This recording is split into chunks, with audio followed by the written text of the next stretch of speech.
It's me, Bussy, and welcome back to Hot or Rat.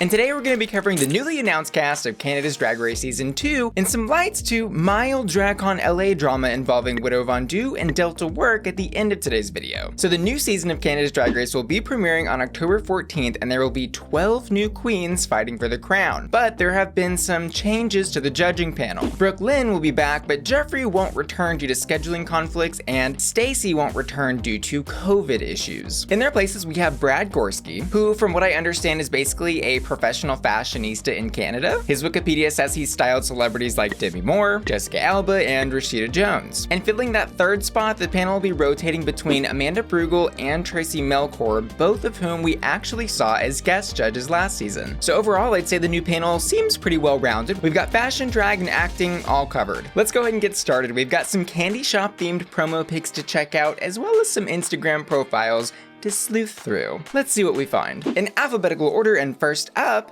it's Adriana. She is 29 and a proud Latina from Quebec City. Her look is giving me soft cotton candy princess. I really love this wig, and as we'll see in a lot of these contestants, they put some money into these wigs this season. So proud to see it. She's giving me soft, girly girl. Come on, girly girl. Give us pussy, give us and she's got a ring pop on to remind you that yes, she is still in her youth. I like the different play of the ostrich feathers and the frilled train she's got on. Overall, a really solid and beautiful look from her. This look is hot.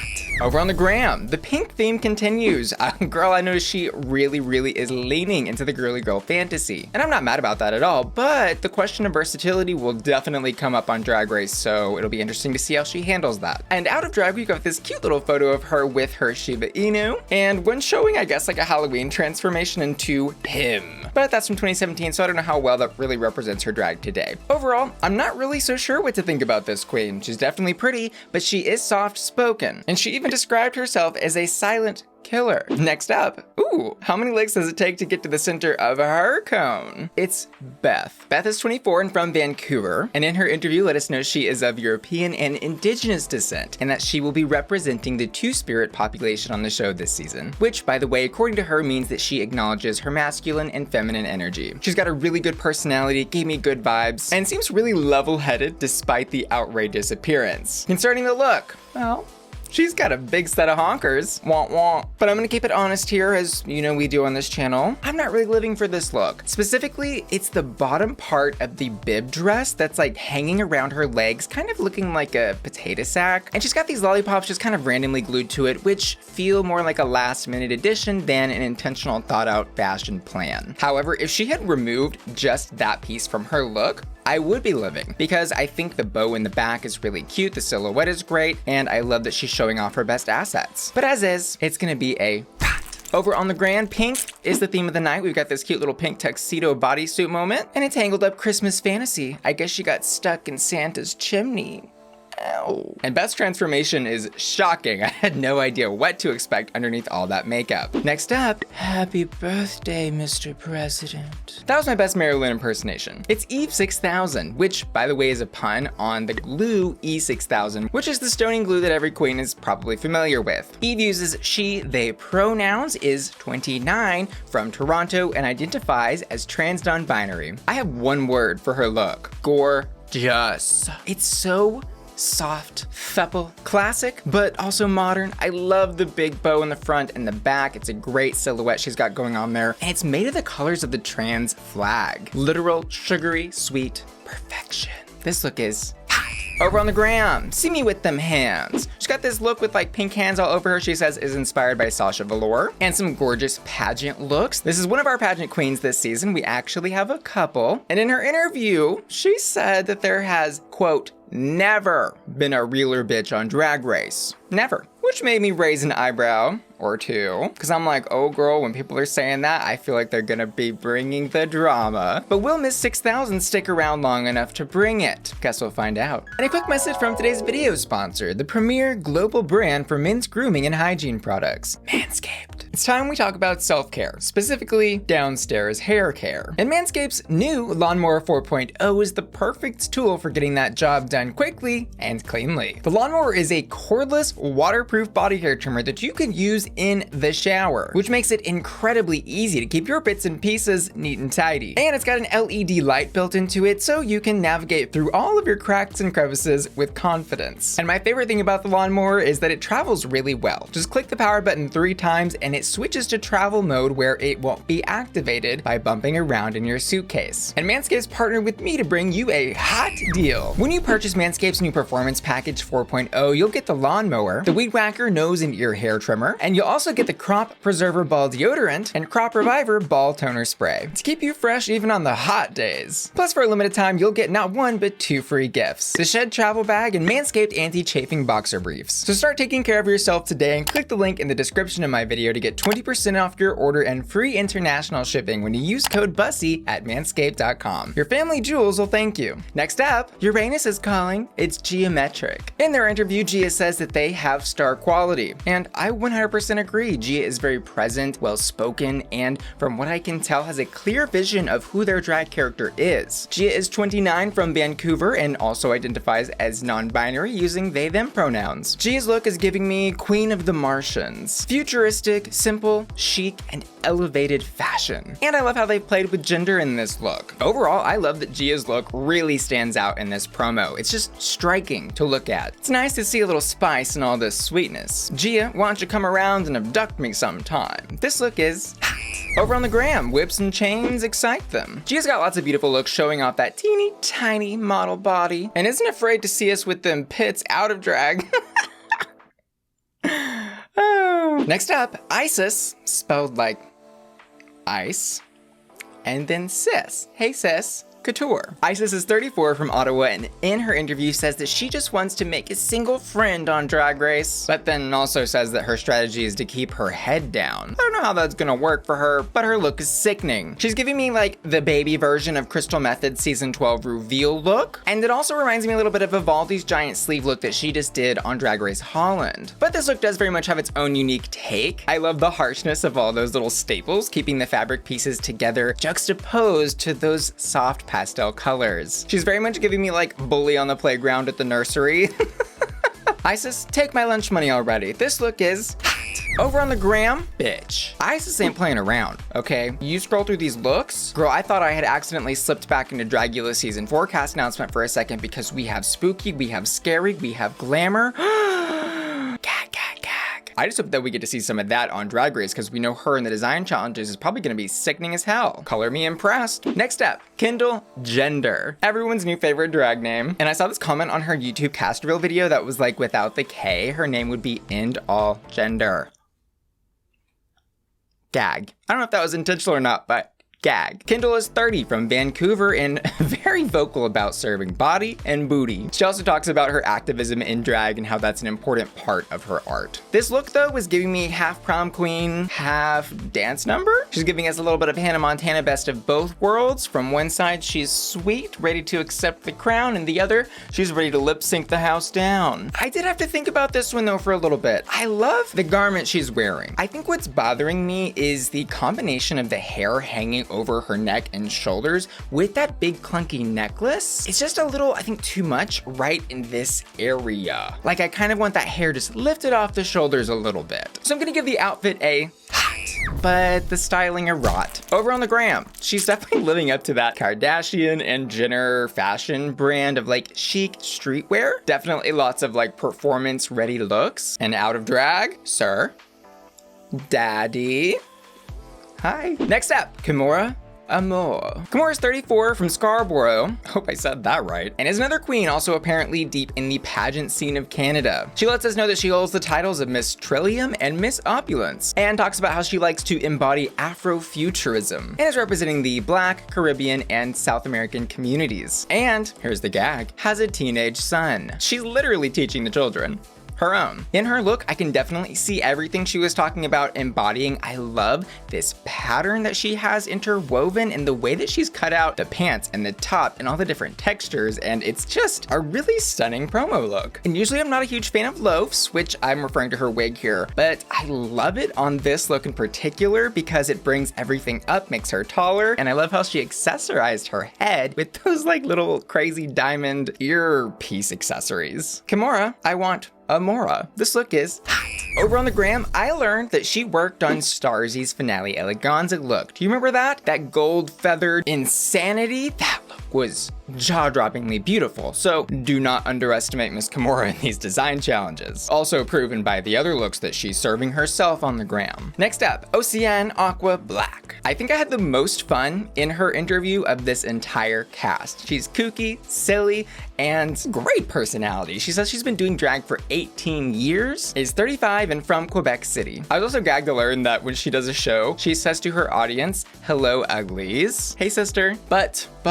I've got to spill a little bit of tea. This look, I'm not living. I think in a short description, I would say it's just a little too busy. The wigs in particular, wigs, I'm not sure how many are on there, but it's giving me like layered bus driver wig, just kind of stacked on top of each other. And I don't know, I'm a little concerned about that. And then you keep looking down the look and it's just kind of like she took every item that she found on the shelf and started gluing it to what is otherwise actually a very pretty gown. With some editing, this could have been a cute look, but as is, no ma'am. This is a rat. I am excited to see her bring some of those amazing headpieces that are all over her Instagram though. I'm hoping that she will be able to turn it out on the runway with all that experience in costuming. Next up, Synthia Kiss. Synthia is 29 from Vancouver, and when you take a look at her look, you'll notice an extra set of lips. I like the top part of this look, but the way the lips are placed around the waist, well, I should say in front of the waist, I don't like. And I do appreciate the lips in the sense that they're a nod to her drag name. However, it just looks a little strange, especially when she turns to the side. The shape is not quite right. I want some definition on the front of the lips, like the actual, like, you know, mouth slit. And I think had the lips been positioned in such a way that they actually were the skirt instead of just being glued on the front of the skirt, it could have been really cute. But as is, if she were sending me a kiss, I would say pass. This is a rat. On the gram, if you look up the word cute in the dictionary, you will see Synthia Kiss both in and out of drag. Cutest little girl, cutest little boy. Freckles, softness, and prettiness. She's like sparkles and sunshine in a human body, which it rains often on Drag Race, so who knows how long her sun will be shining. Next up, Pythia, who describes themselves as a gender-bending clown Grecian goddess of your nightmares. They are 26, non-binary from Montreal, and say they are here to bring the weird. And I'm always a little like, okay, when someone self-identifies as weird, but when I went over to the Instagram, I was like, yes, you deserve to describe yourself that way. I love all of these looks that are on here. This like brown cow stunning Western print thing with the saddles on the hips. Choking, gagging, gasping for air. I'm living, I'm dying, I'm reborn. Pythia, that's like so amazing. And that is just one of the many amazing looks they have on IG, so please go check them out. Concerning this promo look, she's melting. She's melting. I really appreciate that Pythia was, I think so far, the first queen to actually embody sweetness. They are literally melting ice cream. Everyone else has just been like in the color palette, looking soft and sweet, but Pythia really took it there, and I want to give her props for that. I love that this is custom and matching from the hat to the actual dress to the shoes. Really, really thought out outfit here. The only thing that took a little bit to grow on me, I think, was that kind of turtleneck sweater under the dress. I think this would have looked a little more elegant had it just been opera sleeve gloves and left the chest bare. But as is, I am going to give this look a hot. Next up, Stephanie Prince. She is 24 from Calgary and says she is a Filipino princess. Concerning her look, the buns on the head and cut of the outfit are very much giving me like Ash Nico vibes. And I will say this is a relatively simple look, but a lot of these are, and I enjoy what she's done with little details like putting the ruffles around the gloves, stoning the whole bodysuit, and matching those glove ruffles to her stockings. Plus, who doesn't love a little train? This look is hot. And over on the gram, mostly street chic fashion until you scroll all the way down and you see she's got this crazy blue alien look. So she could be bringing some surprises to the Drag Race stage. Guess we'll see. Next up, Suki. Any True Blood fans? It's Suki Doll. Suki describes herself as fashionable, an actress, and came to shake that ass.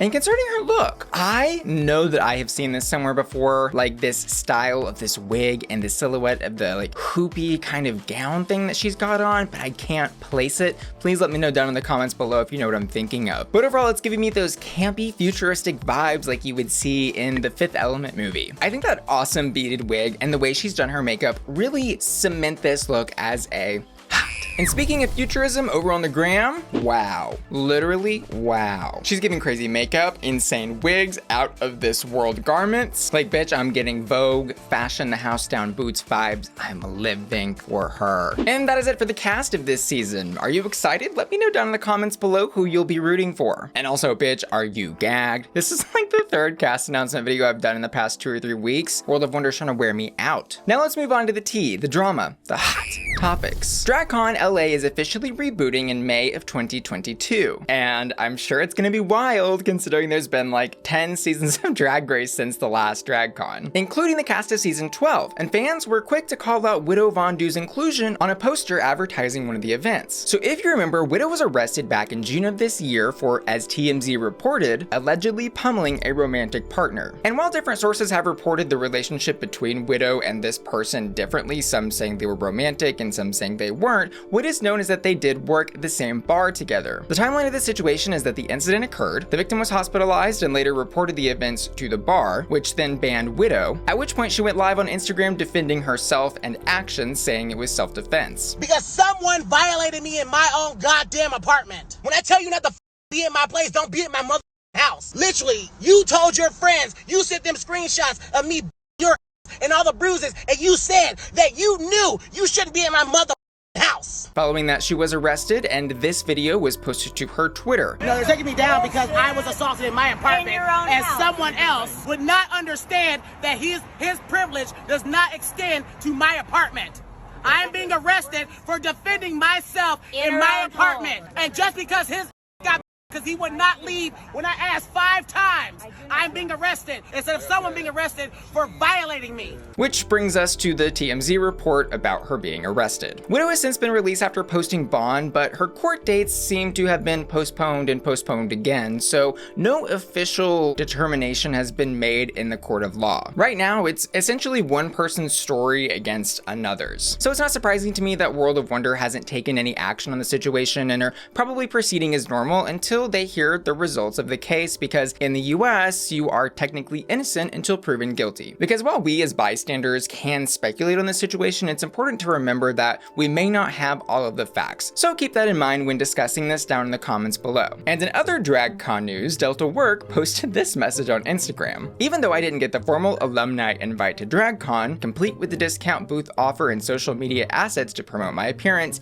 I am still excited to see the swap meet return. Mask up and start your engines. From what I can tell, booths at DragCon cost about $1,250, and I don't think it's abnormal for queens to purchase even 2 or 3 booths depending on the size of area they want to set up for their meet and greet, merch sales, etc. And I don't know exactly what that alumni discount is, but I'm sure it would be nice to have it. But as you know, Delta's had, I guess you could say, a rocky relationship with the franchise and no longer works on Mama Ru's wigs. Anyways, let me know what you think about all of this down in the comments below. Should Widow be performing at DragCon, and do you think that Delta is getting stiffed? And of course, let me know who you're going to be rooting for in this new cast of Canada's Drag Race. Speaking of which, it's time for my hottest which goes to Gia Metric. I also asked my patrons to vote on their hottest hot, and they've also chosen Gia Metric. As always, I want to say thanks to you for watching this video and give a special shout out to Peaches X Dreams and Carolyn Marler, who've just joined my Patreon at the hot tier, and Ali Al, Angel, Adaluda, Caroline, Cyrus, Felicia, JB, Joseph, Josh, JP in Dallas, Laura, Matthew, Maxila, wow, Miss F. Neely, Robert Reeves, Scooby Snacks, Sailor, Stephen, Tom Jaco, Tom Young, Topher, Triton, and